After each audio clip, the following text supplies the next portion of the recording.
Ny 3 Aogositra ho avy izao no hanombohana ny hetsika la Grande Braderie de Madagascar ary ny 3 Septambra ho avy izao kosa no maranana izany etsy amin'ny lapan'ny kolontsaina sy ny fanatanjahantena Mahamasina tahaka ny mahazatra hatrany moa no anatanterahana ity andiany aompana betsaka amin'ny fidiran'ny mpianatra ity manomboka amin'ny 520 isanjato ny fihenam-bidy amin'ireo fitaovam-pianarana hita ao anatin'izany tsena be izany.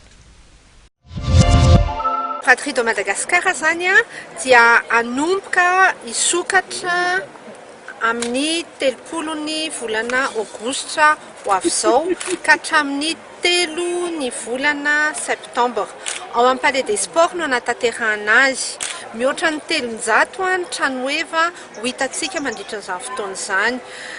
Fanamarinana tiana atao dia hoe mihoatra ny 900 isanjato ny secteur d'activité hafa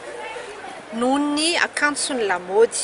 Mba hanetanana antsika mpanjifa trano zany hoe tena hitanao ny entana rehetrarehetra izay mety ho ilainao amin'ny fiainana andavanandro tokoa any amin'ny Grande Braderie. Tonga tsara aty aminay moa ny fitarainana na koa ny fanamarinana avy amin'ireo mpanjifa fa misy mpandray anjara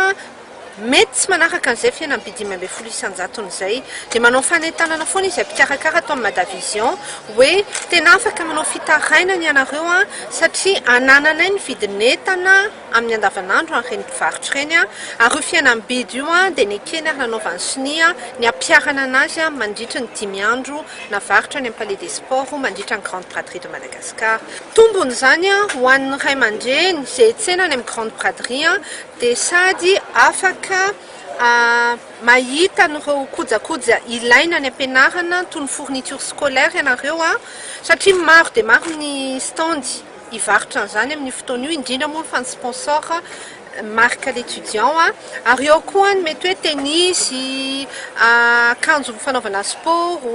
sy ny kojakoja hafa ihany koa.